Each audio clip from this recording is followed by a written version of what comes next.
what are maybe some of the craziest stories that you have from being in the scene? Well, how artists you want me to be, Jen? Do you mind being in this documentary too? I'm just joking. You know, it's you know, we're in for the lifestyle. We get pretty all the above. We're bad boys and all that entails, I guess. You know, we're not it's a good thing on the course because I do like the movie too much. Well, somebody I feel bad. Man, that's a cool ride over there. Yeah, it is. Yeah. Don't eat the brown acid, man. That's what'll happen. I don't know about crazy, but just the audacity of some folks. We played in Des Moines last January.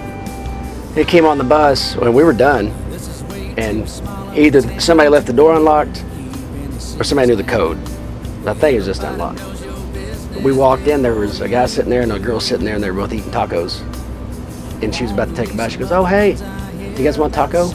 I was like, "What are y'all doing?" "Oh, we're having taco." It's like, you can't just walk on somebody's ride and start eating. Well, it's cold outside. It's like, well, Matt, I'm sorry, but in some cases this is breaking and entering. But just leave. I don't know. Signed a bulldog's balls one time. That was pretty weird. Signed a baby. Good parents there. I mean, we did have a guy die at one of our gigs. Yeah, that was dumb. But it was on the last song. It was on the last Well, yeah, thank God we finished the night out. But that was, It's all about timing, dude. It really is. If you're gonna go out, man. I hate to make fun of you. You wouldn't believe the emails I got after that. Man, your band's killer.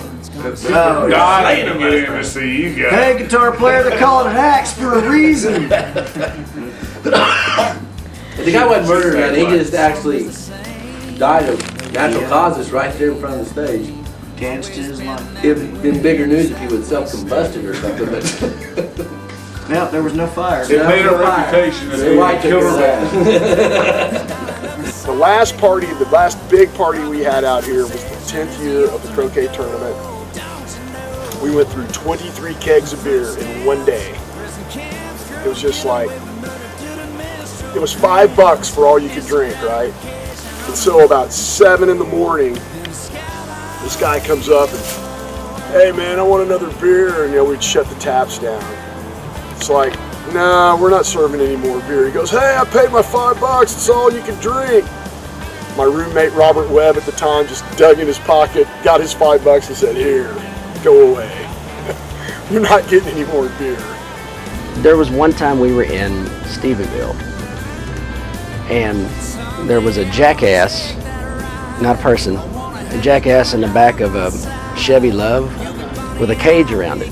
And we got out, just kind of looked at it and went, just went in and ate. And then seriously, like months later, I said, "Man, do you remember that jackass in the back of that Chevy Love?" Randy goes, "Yeah." I said, "How can we laugh at that?" I said, "That was really funny."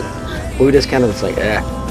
And he said, "Man, I think there's so many things that happen on a day-to-day basis that we just lose track. It's like normal stuff now, but I don't know. There's been a turkey on the bus, a live turkey. There's been a goat, a monkey. On this bus? Yeah, they had a monkey about that big.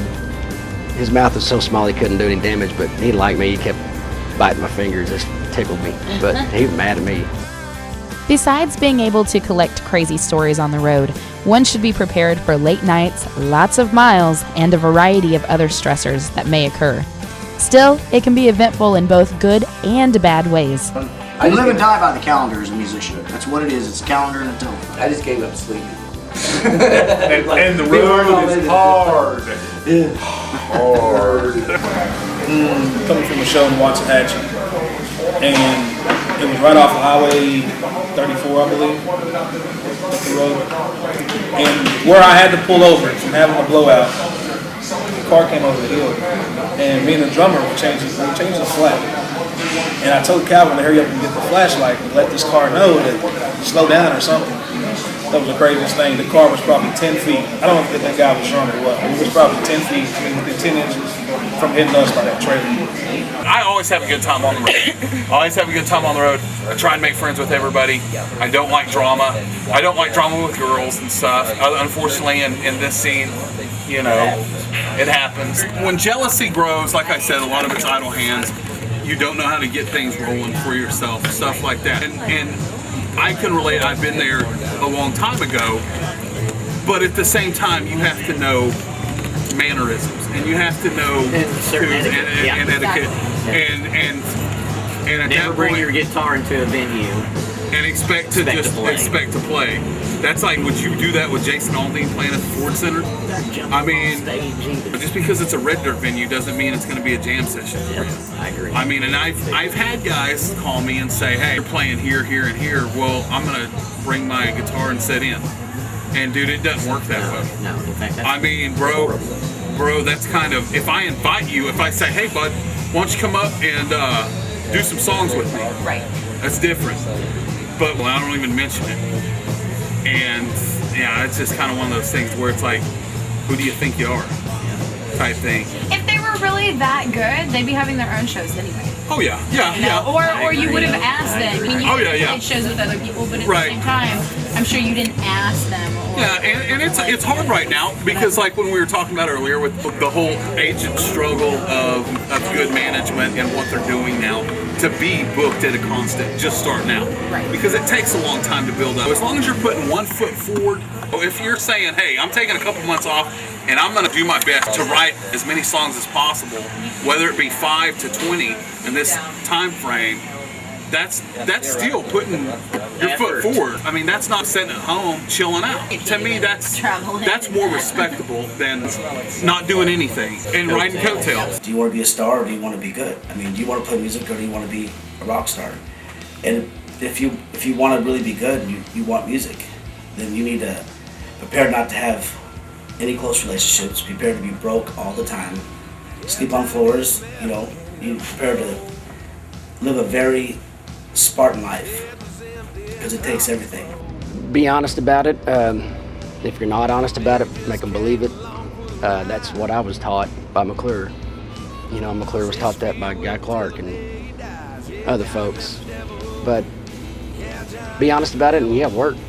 I mean, you gotta work. I mean, you gotta eat mustard sandwiches to work your way up to cheeseburgers, and then work your way over to a plate of ribs. You gotta work. If you're worried about it not working out, then it's probably not going to work out, But you just got to beat the boards and stomp the lights and keep doing it. Red Dirt is seen as a sort of family, with everything from close friendships to band brothers and sisters, to even some of them having siblings and spouses involved in the scene as well. So, Wayne? All right, brother. By the way, this is one of my best friends. He's interesting. Interesting is the word. Dick. I just don't. But I still love you. It is a big family. In some aspects, it's a hard family. In some aspects, it's a good family. But we know all those guys. We've done shows with them for years, and we love them and respect them, and really appreciate what they do. But it is a big family. Just the camaraderie. I mean, on a bus, it's a little different. You're traveling close quarters. It's, I guess, similar to being in the military, I would think, where there's a brotherhood and you make a lot of friends. We meet a lot of people. We see a lot of different kinds of people. That's fun. Well, my wife is number one. And I'm not just saying it because she's my wife, but she is my best friend, and she was passionate about music but didn't know music. And she saw that I was passionate about it, so she had something to do, and so she picked up us, and then she's had, I don't know how many bands she's had come and go, but now she's got Randy Rogers, which is another big help. Mickey and the Motor Cars, and Midnight River Choir's her new one. Charlie Robinson just signed up today. Yeah, he signed up today for 36D management. You guys have been together 23 years. What's your secret ingredient, I guess? What helps you guys stay together? To me, still having fun. But otherwise it won't be work. I think a lot of it is that we all, of course, besides the music, that's the main thing, but a lot of times in any relationship, whether it be a marriage or whatever, it's the little things that can ruin a marriage, like you didn't put the lid on the toothpaste or whatever. Well, I think what we have in our case is, we we have a lot of good debates to work things out instead of letting it build up. And we all have common interests. We all we're all consider ourselves amateur chefs. We like to cook. We like good food. We like good wine. We like to sightsee whenever if we go to certain places. Like some bands, some musicians, no matter where they are, all they do is stay in the hotel and sleep till it's time to go to the show. Well, when we go somewhere, we get in the van and we'll go out exploring and see the area. And so I think we just have for lack of a better term, a lust for life that keeps us all together and friends and keeps us going. How do you juggle family life with music? Shoot 'em. Well, you've got to have support from the woman in your life, or you can't do it, or you change women a lot, or don't. I guess. That's a trick question. My wife has been very supportive of me, through all of this. Mine too. And you've got to have that. There's no getting around it.